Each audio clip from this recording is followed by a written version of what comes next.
Hello, good morning students. आज हम लोग देखेंगे इलास्टिक कॉलिजन। कल भी हम लोगों ने डिस्कशन स्टार्ट किया था। आज पार्ट 2, उसका थोड़ा जो बचा हुआ भाग है उसको हम लोग डिस्कस करेंगे। ठीक है, तो हम लोगों ने जो फाइनल एक्सप्रेशन लाया था इलास्टिक कॉलिजन एक्चुअली होता क्या है?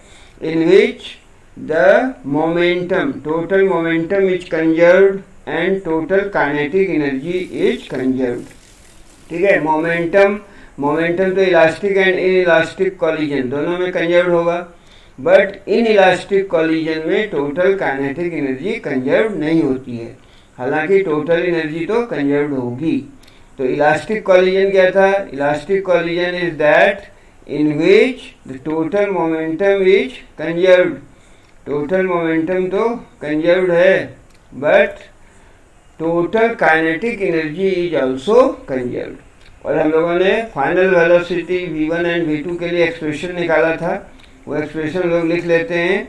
v1 फाइनल वेलोसिटी है, ये मास m1 का, m1 m2 दो मास कोलाइड कर रहे थे, है ना, विथ वेलोसिटी u1 u2। तो जो फाइनल वेलोसिटी निकली थी that is v1 is equal to u1 then m1 minus m2 upon m1 plus m2, m1 plus m2, ठीक है, एंड प्लस u2 तो ये कॉपी में लिखा होगा, into 2m2 upon 2m2 upon m1 plus m2।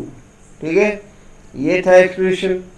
v1 that is final velocity किसकी? After collision, मास m1 की final velocity v1 बराबर लिखा था हम लोगों ने कल, एक्सप्रेशन डिराइव किया था। v1 equal to u1 into m1 minus m2 upon m1 plus m2 plus u2 into 2m2 upon m1 plus m2। ठीक है, इसको कुछ हम लोगों ने नाम दिया था, है ना। तो मान लो ये था इक्वेशन नंबर 5।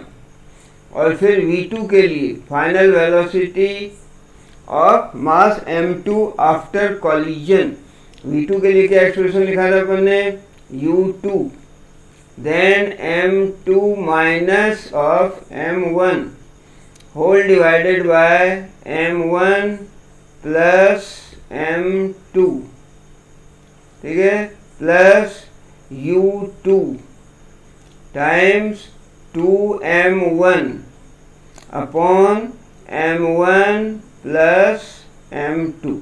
ये एक्सप्रेशन कल हम लोगों ने डिराइव किया था। इसको मान लेते हैं इक्वेशन 6। ठीक है, तो v2 equal to this much, v2 equal to what? u2 m2 minus m1 upon m1 plus m2 plus u1 2m1 upon m1 plus m2। ठीक है, ये था final velocity after collision of masses m1 and m2। अब इसमें हम लोग different cases देखेंगे, है ना, डिफरेंट केसेस। दैट इज पर ये देखेंगे कि यदि दोनों का मास सेम है, दो जो कोलाइडिंग बॉडी हैं दोनों का मास यदि सेम है, तो पहला केस ऐसा लेते हैं, मान लो when the two bodies are of equal masses, that is if m1 is equal to m2 है और is equal to m से, है ना, मान लो कि जो दो कोलाइडिंग ऑब्जेक्ट हैं उनका मास जो है वो मास सेम है, that is m1 is equal to m2 बराबर m है। तो उस केस में क्या होगा? उस केस में फाइनल वेलोसिटी क्या होगी, है ना। तो फाइनल वेलोसिटी के लिए एक्सप्रेशन हो जाएगा v1 is equal to what? v1 is equal to m1 बराबर m2 है, तो ये टर्म तो जीरो हो गया, बच गया क्या? u2, और ये u2 नॉट 2m2, तो इसको लिख देते हैं 2u2 m2 and whole divided bye m2 नहीं, एक्चुअली ये m हो जाएगा, है ना। तो चलिए इसको थोड़ा मॉडिफाई कर लें अपन, है ना। ये क्या हो जाएगा? ये एक्सप्रेशन ये हो जाएगा दोनों मास जब सेम हैं, दोनों मास सेम हैं तो क्या हो गया m1 बराबर m2, तो ये टर्म फर्स्ट टर्म जीरो हो गया, v1 इक्वल टू जो लिखा है, तो इसमें बच गया ये 2, m2 बराबर m, m1 बराबर m2 बराबर m है, m plus m 2m, 2m upon 2m, ठीक है, कैंसिल हो गया, तो v1 बराबर निकल आया कितना, v1 बराबर u2, ठीक है, तो v1 बराबर कितना हो गया, v1 is equal to u2 हो गया, क्लियर।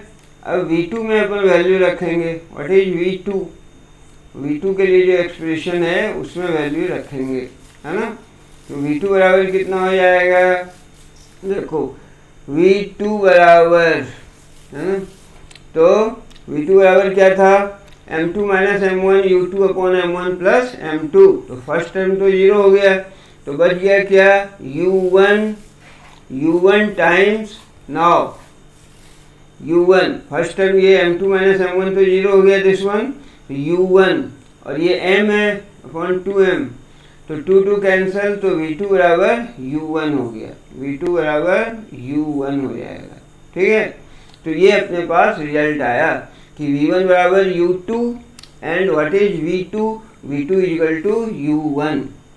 तो ये सिचुएशन है whenever the colliding body, जो दो मास जो कोलाइड कर रहे हैं उनका मास m1 m2 था, यदि मास इक्वल हो, दो बॉडी का मास इक्वल हो और वो यदि कोलाइड कर रहे हैं, तो उस केस में क्या होगा, v1 बराबर u2 हो जाएगा, यानी वेलोसिटी एक्सचेंज हो जाएगी। v1 क्या है, फाइनल वेलोसिटी मास m1 का, और ये आफ्टर कॉलिजन इसकी वेलोसिटी है v1, और ये बराबर किसकी हो जाएगी, u2 के, यानी मास m2 की जो इनिशियल वेलोसिटी थी, उसी तरह m2 की जो फाइनल वेलोसिटी है v2, ये हो जाएगा m1 की जो इनिशियल वेलोसिटी थी, यानी वेलोसिटी एक्सचेंज हो जाएगा। यदि दो ऑब्जेक्ट हैं, कोलाइडिंग ऑब्जेक्ट, दोनों का मास सेम है, तो उस केस में वेलोसिटी एक्सचेंज हो जाएगी, ठीक है।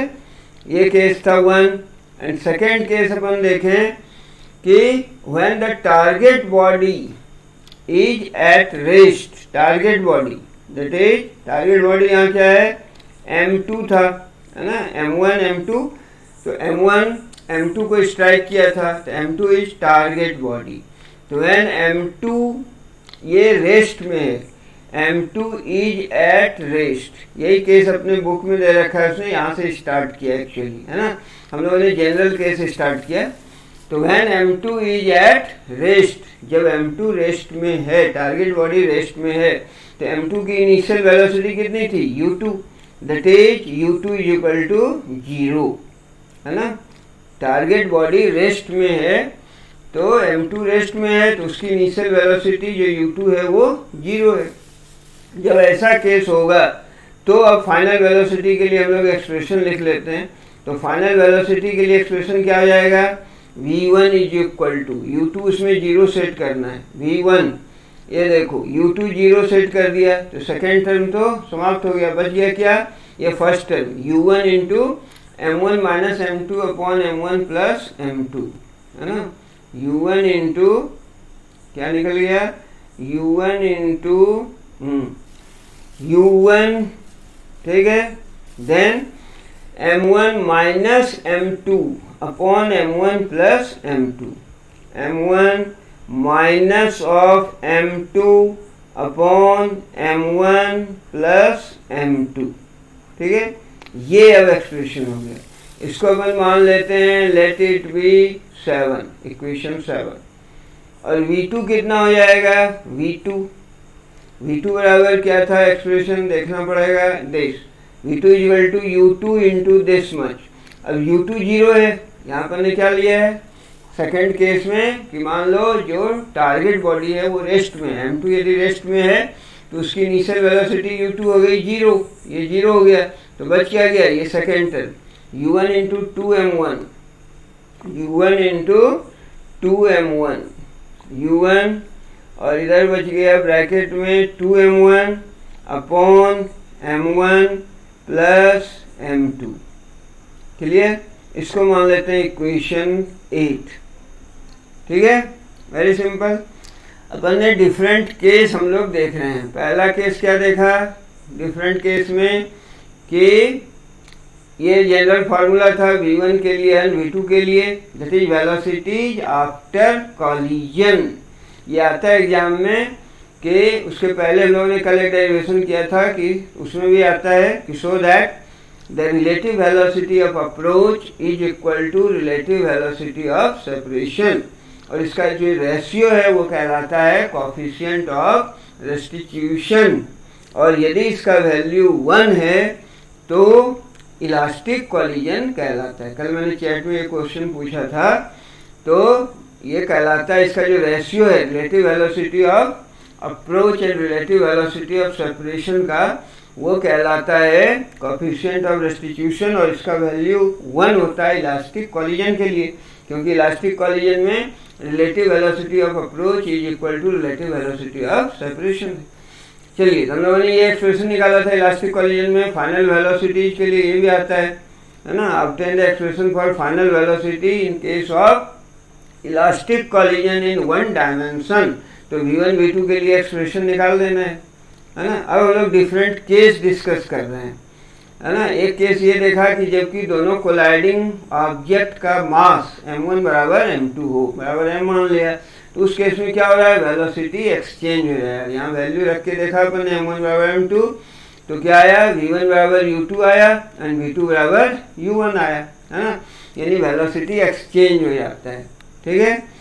और दूसरा केस हम लोगों ने देखा ये कि when the target body is at rest, target body rest में है, रेस्ट में मीन्स जो m2 था उसकी जो स्पीड थी इनिशियल वेलोसिटी u2, ये रेस्ट में यानी u2 बराबर 0, उस केस में ऊपर हम लोगों ने वैल्यू अगर रख दिया u2 0, तो फाइनल वेलोसिटी के लिए एक्सप्रेशन आ गया v1 is this and v2 is this, ठीक है। अब इस सिचुएशन पर स्पेशल केसेस बनते हैं, है ना। अब ये जो है यही अपने बुक में यहाँ से दे रखा है, स्पेशल केसेस कब, if m1 is equal to m2 is equal to m से, है ना। मान लो कि दोनों का मास बराबर है, ये तो हम लोगों ने पहला केस देखा था जनरल, बट यहाँ क्या केस है कि जब m2 रेस्ट में है, जब u2 बराबर 0 है, और उस केस में यदि दोनों कोलाइडिंग ऑब्जेक्ट का मास सेम है तो क्या होगा, ठीक है।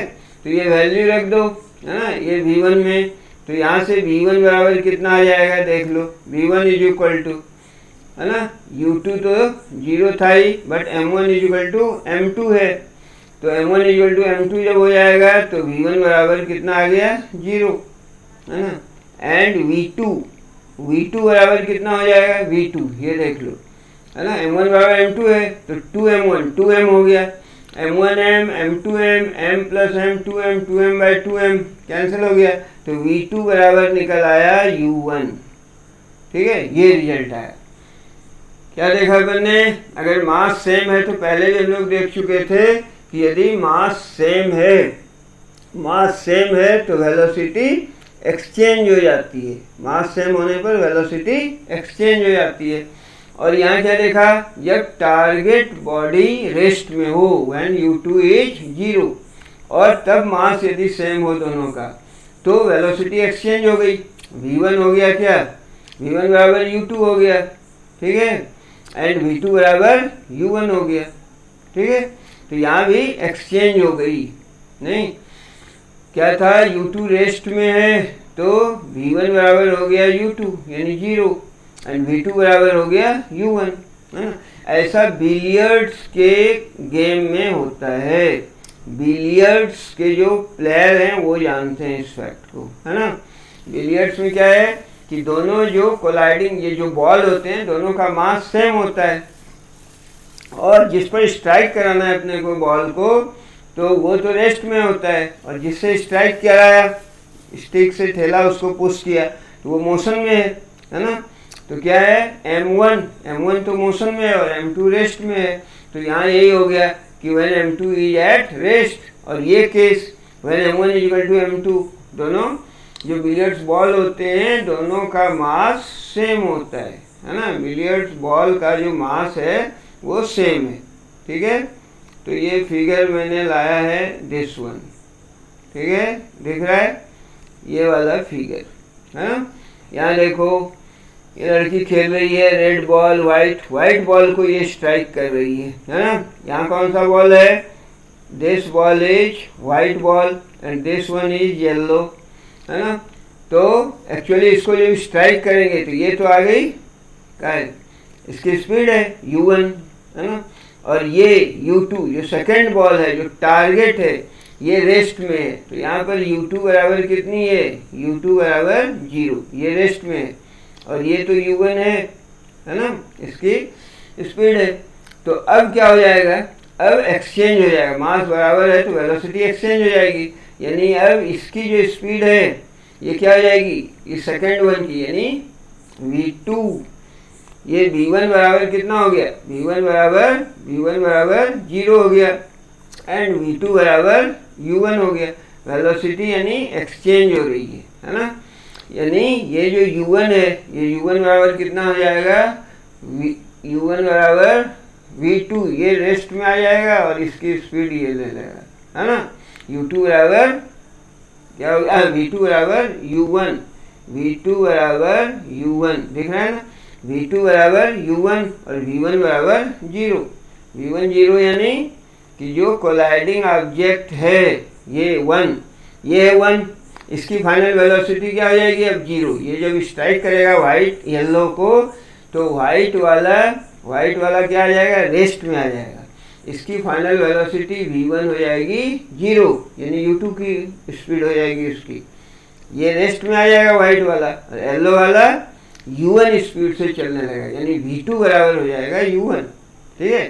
तो ऐसा बिलियर्ड के केस में होता है कि दोनों मास बराबर है और जो टारगेट है ये इस केस में येलो वाला ये रेस्ट में है, और ये जो बुलेट है ना, जैसे जो स्ट्राइक कर रहा है एक्चुअली u1 वाइट वाला, तो इसकी सर्टेन इनिशियल वेलोसिटी है और u2 रेस्ट में है।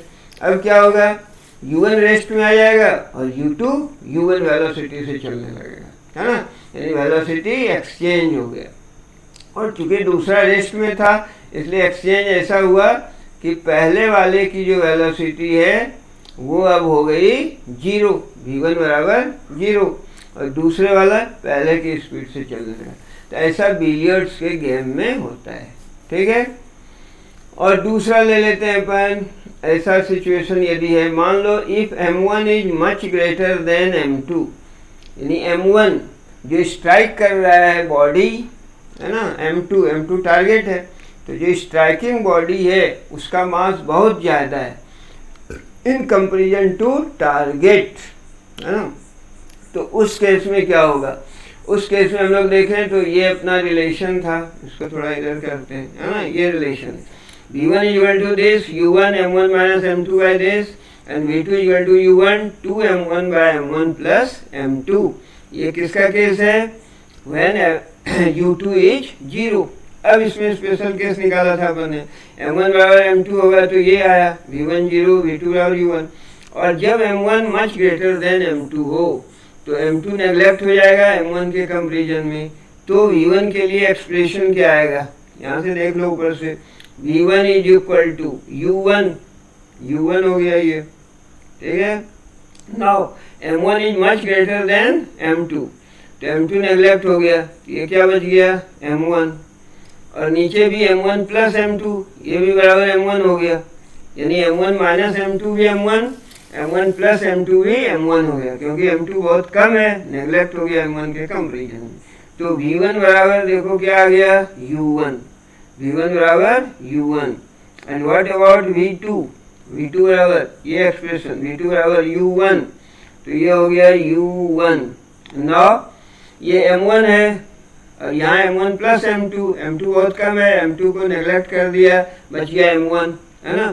तो 2m1 बाई m1, ये हो गया 2m1 डिवाइडेड बाय m1, और ये हो गया m1 कैंसिल हो गया तो हो गया 2u1, ठीक है। ये केस हो गया, क्या हो गया, when m1 is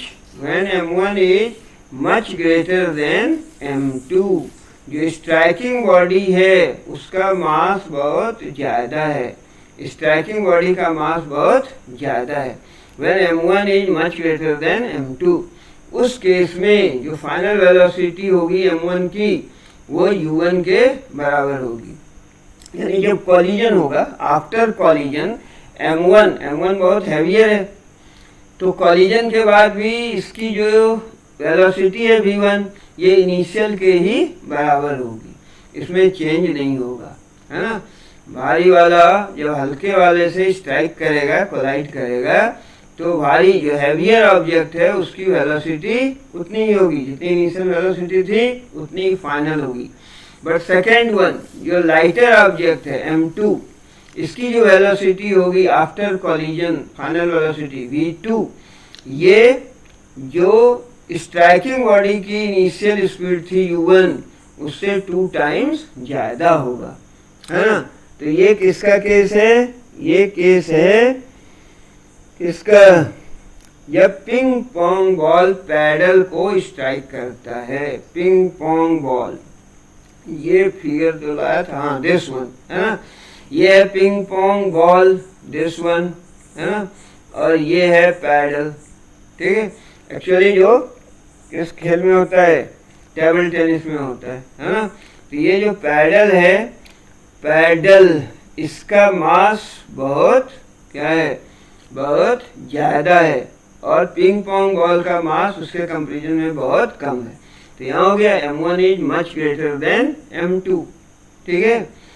तो इस केस में क्या होगा? स्ट्राइक के बाद इसकी पैडल की स्पीड तो उतनी ही रहेगी, बट जो बॉल की स्पीड है वो पैडल जितने स्पीड से स्ट्राइक कर रहा है उसका डबल स्पीड से ये बॉल मूव करेगा, है ना। इसकी स्पीड अब कितनी हो जाएगी?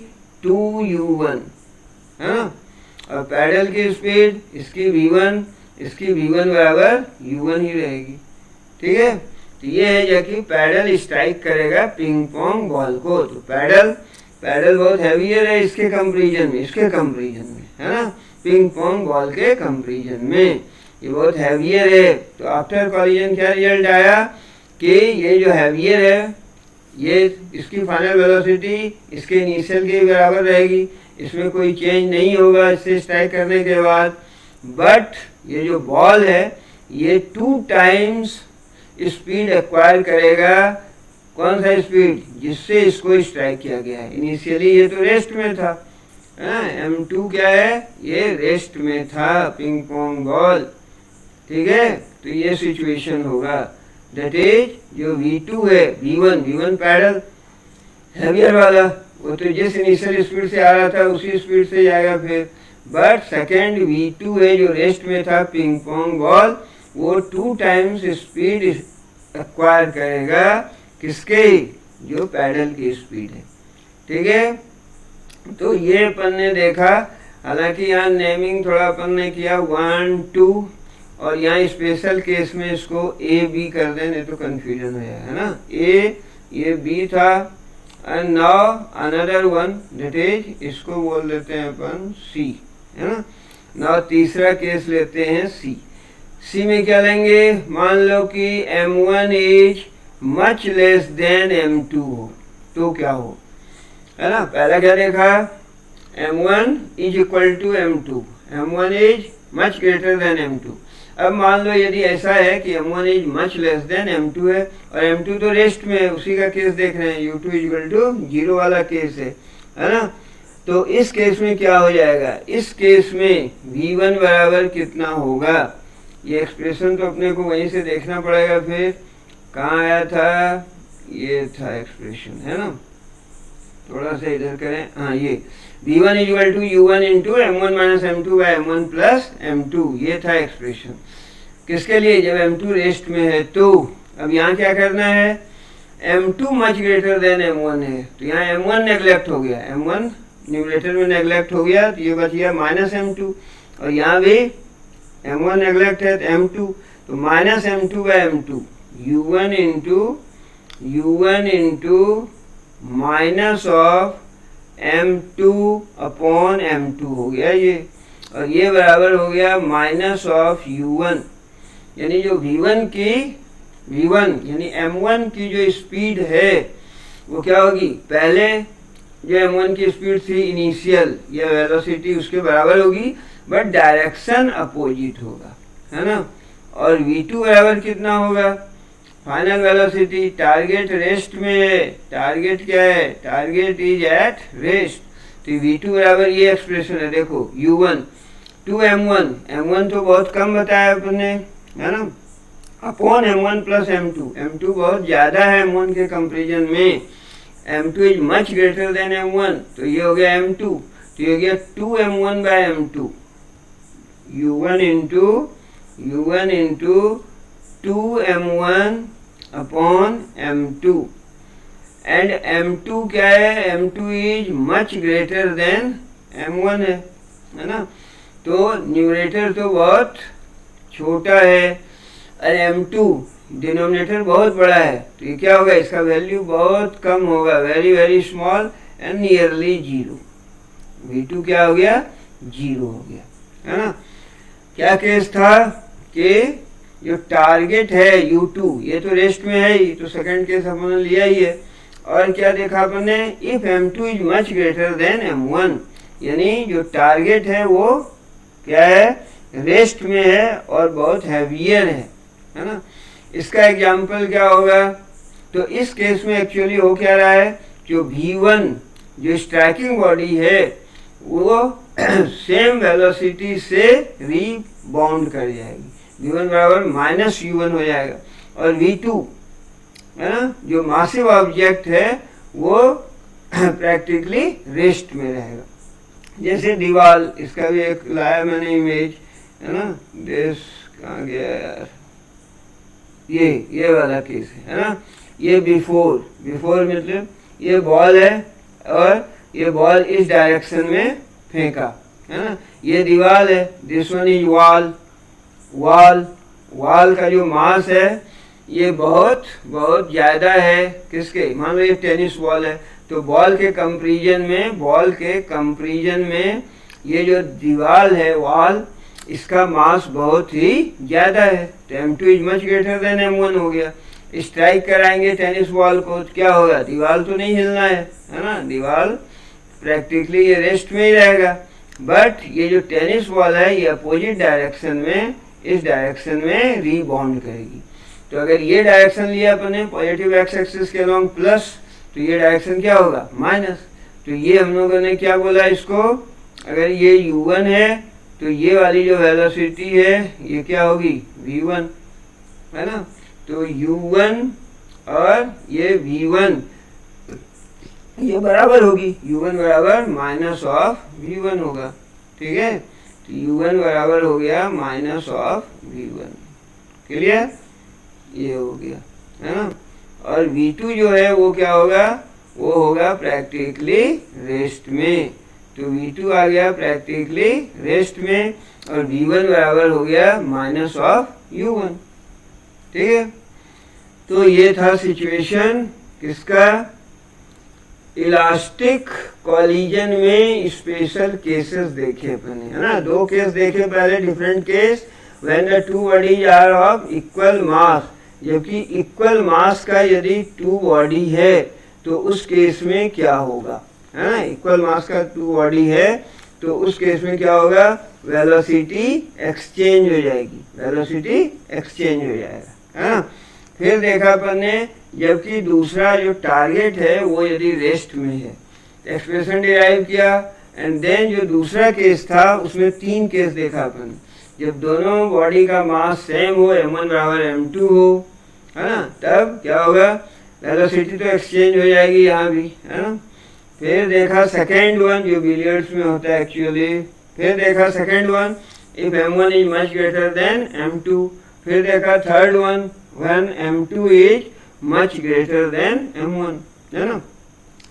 अब एक होता है elastic collision in two dimension, yes, elastic collision देखा अपने अभी वन डायमेंशन में, एक्चुअली इन प्रैक्टिस जो है, इन प्रैक्टिस जो डे टू डे लाइफ में ये जो कॉलिजन है एक्चुअली ये टू डायमेंशनल होता है, जैसे बिलियर्ड बॉल, बिलियर्ड गेम का मैंने एग्जाम्पल लिया है ना। बिलियर्ड में बिलियर्ड होता है क्या, बिलियर्ड कहाँ गया यार, चलो ये निकालते हैं, ये दिस वन है ना, ये तो बिलियर्ड के गेम में ये टेबल है ना, ये बिलियर्ड टेबल है और ये बिलियर्ड बॉल है। तो एक्चुअली इसको जो स्ट्राइक किया जा रहा है टेबल पर, बॉल को स्ट्राइक किया जा रहा है। तो बॉल जब स्ट्राइक होगा तो जरूरी नहीं स्ट्रेट लाइन में ही जाए, है ना। हेड ऑन कॉलिजन यदि होगा तो स्ट्रेट लाइन में होगा, बट यदि हेड ऑन कॉलिजन नहीं हो रहा है, थोड़ा इधर उधर लग रहा है, थोड़ा एंगल पर लगेगा, तो ये 2 डायमेंशनल हो जाएगा। जो बॉल का जो मोशन होगा, बिलियर्ड्स बॉल का, ये जो बॉल्स हैं इनका जो मोशन होगा एक्चुअली ये in the plane of billiard table होगा। और बिलियर्ड का जो टेबल है 2 डायमेंशनल प्लेन है, लंबाई है चौड़ाई है ना। तो जो मोशन होगा एक्चुअली बिलियर्ड बॉल का वो होगा 2 डायमेंशनल मोशन होगा, है ना। तो इन फैक्ट अगर हेड ऑन कॉलिजन को छोड़ दिया जाए तो जो कॉलिजन है वो होता है 2 डायमेंशनल। ये दिख रहा है ना, ये मान लो ये मास है, दिस मास इज m1 और ये जो मास है इसको बोल दिया m2, है ना। और ये अलोंग x एक्सिस है, ठीक है। ये मास m1, ये मास m2, ये दोनों मास कोलाइड करेंगे। तो जब इसकी जो स्पीड थी u1, है ना, और इसकी स्पीड मान लो थी u2, ठीक है। जब कोलाइड करेंगे, स्ट्रेट है, स्ट्रेट लाइन में जा रहा था अलोंग एक्स एक्सिस मान लो, and u1 is greater than u2। जब m1 की जो वेलोसिटी है ये ज्यादा होगी m2 से, तभी कोलाइड होगा, कॉलिजन टक्कर हो गई। और टक्कर होने के बाद मान लो कि m1 इस डायरेक्शन में चला गया, ये डायरेक्शन है m1 की, और m2 इस डायरेक्शन में आ गया, है ना। ये मान लो m2 है, ठीक है, और ये क्या था, m1 था, ठीक है। अब देखो ये स्ट्रेट लाइन में नहीं है, अब यहाँ पर जो इसकी वेलोसिटी होगी, इसको मान लिया अपन ने फाइनल वेलोसिटी v1 और इसकी जो फाइनल वेलोसिटी है v2। अब इसके 2 कंपोनेंट हैं, v1 को 2 कंपोनेंट में रिजॉल्व करो। अगर ये एंगल मान लें अपन, है ना, ये एंगल जो है दिस इज θ1, ये एंगल मान लो है θ1 एंड दिस एंगल इज से θ2, ठीक है। किसके साथ एंगल बना रहा है, ये एक्स एक्सिस के साथ। देन अब इसका 2 कंपोनेंट में रिजॉल्व करो। ये जो कंपोनेंट होगा, तो ये एंगल अगेन होगा θ1, तो ये जो कंपोनेंट है ये क्या होगा, v1 cos θ, और इसका जो परपेंडिकुलर कंपोनेंट होगा ये होगा v1 ऑफ sin θ, ठीक है। उसी तरह इसको 2 कंपोनेंट में रिजॉल्व करो। ये वाला कंपोनेंट, ये एंगल हो जाएगा θ2, ये होगा v2 cos θ2, और ये जो परपेंडिकुलर कंपोनेंट है ये हो जाएगा v2 sin ऑफ θ2। क्लियर है, v2 cos θ2, v2 sin θ2, है ना। यानी 2 रेक्टेंगुलर कंपोनेंट में अपन ने इसको रिजॉल्व कर लिया। समझ में आ रहा है, m1 m2 2 मास है, अलोंग एक्स एक्सिस जा रहा है, दोनों कोलाइड किया। अब जरूरी नहीं है कि ये 1 डायमेंशनल होगा, हेड ऑन नहीं हो रहा है तो हो सकता है 2 डायमेंशनल, जनरली 2 डायमेंशनल ही होता है ना। तो एक मास इधर चली गई m1, m2 आ गया ये डाउनवर्ड इधर, सर्टेन एंगल मान लिया था θ1 θ2, तो ये एंगल θ1 होगा। तो v1 को 2 कंपोनेंट में रिजॉल्व कर लिया, ये हो गया v1 cos θ, ये हो गया v1 sin θ, ठीक है। अब क्या होगा, मोमेंटम कंजर्वेशन इसमें लगाएंगे। मोमेंटम तो कंजर्व होता है किसी भी प्रकार के कॉलिजन में, momentum is constant, total momentum constant होगा। यानी x component of momenta, x component initially कितना था, m1 u1, ठीक है। दूसरा x एक्सिस के अलोंग ही जा रहा था, तो m2 u2, ये हो गया इनिशियल मोमेंटम का sum along x axis, that is x component अपन देख रहे हैं, x कंपोनेंट ऑफ मोमेंटा। तो algebraic sum of x component ये बराबर होगा algebraic sum of x component before collision and after collision. Before collision m1 u1 plus m2 u2, after collision x component देखो ये है v1 cos θ, है ना, और मास से मल्टीप्लाई कर दो तो हो गया m1 v1 cos थीटा 1, ये cos थीटा 1 है ना, प्लस x कंपोनेंट, ये भी x कंपोनेंट है m2 का, तो मास हो गया m2, velocity x component v2 cos theta 2, ठीक है, ये हो गया एक इक्वेशन, ठीक है। अब y कंपोनेंट ऑफ मोमेंटा देखना है, y कंपोनेंट, एक्चुअली मोमेंटम का प्लूरल मोमेंटा होता है ना, तो y कंपोनेंट, अब ये देखो इनिशियली तो ये x एक्सिस के लॉन्ग इसकी वेलोसिटी है, तो y एक्सिस के लॉन्ग तो वेलोसिटी है ही नहीं, तो y एक्सिस के लॉन्ग मोमेंटम कितना हो गया 0, ठीक है, दोनों की, तो 0 प्लस 0, ये m1 का भी 0 m2 का भी 0, ठीक है। अब बच गया यहाँ पे y कंपोनेंट, यहाँ देखो ये है m1 का है m1 और वेलोसिटी है y कंपोनेंट के along v1 sine of theta 1, v1 sine of theta 1 plus m2 का देखो अपोजिट डायरेक्शन में है, डाउनवर्ड है यहाँ, है ना, तो ये हो जाएगा minus of m2 v2 sine of theta 2, clear, इसको मान लो इक्वेशन 2, आया समझ में, 0 हो गया, y कंपोनेंट के अलॉन्ग तो इनिशियल वेलोसिटी थी नहीं, तो हो गया 0 plus 0 m1 v1 sine theta 1 minus m2 v2 sine theta 2, ये सेकंड हो गया, है ना।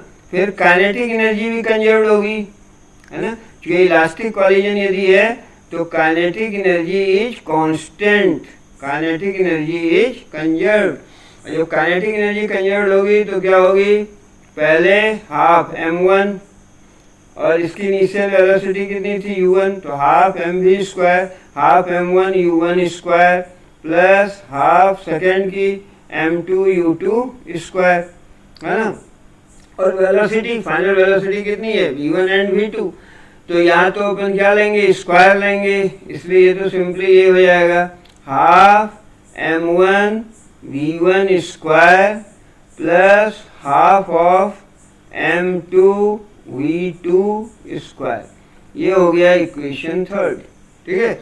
3 इक्वेशन अपने को मिल गए, मिल तो गए 3 इक्वेशन, लेकिन अननोन्स कितने हैं, अननोन जो हैं, अननोन अपने पास कितने हैं, अननोन है 4, क्या क्या अननोन था, तो v1 v2 and theta 1 theta 2, v1 v2 theta 1 theta 2, ये 4 अननोन्स हैं, और अपने पास इक्वेशन कितने हैं 1 2 3 इक्वेशन, 4 अननोन्स, ये तो नाइंसाफी है ना, जितने अननोन्स उतने इक्वेशन हो तब सॉल्व होता है ना, वैल्यूज का निकलेगा, बट चूंकि यहाँ अननोन्स कितने हैं 4 और इक्वेशन है 3, इसलिए यहाँ वैल्यू नहीं निकल सकता, हाँ वैल्यू तभी निकलेगा जबकि इस 4 में से कोई एक नॉन हो, मान लो ये नॉन है, अब 3 अननोन बच गया, 3 इक्वेशंस आ गए, तो हम लोग इसका वैल्यू निकाल सकते हैं, ठीक है। हालांकि एक्चुअली अपने सिलेबस में क्या पढ़ना है अपने को, इलास्टिक कॉलिजन इन 1 डायमेंशन, ठीक है, एग्जाम में भी ये पूछा जाएगा। इलास्टिक, तो कॉलिजन 2 तरह के होते हैं, इलास्टिक एंड इन इलास्टिक, ये सब उन्होंने डिस्कस किया, और आज जो डिफरेंट केसेस थे उसको थोड़ा डिस्कस किया अपन ने विथ एग्जाम्पल, ठीक है। बिलियर्ड का एग्जाम्पल लिया, देन पिंग पोंग टेनिस का लिया, वॉल का लिया, है ना, तो ये सारे एग्जाम्पल से हम लोगों ने इसको समझने का प्रयास किया। आई होप कि समझ में आया होगा। Now it is the time to say thank you.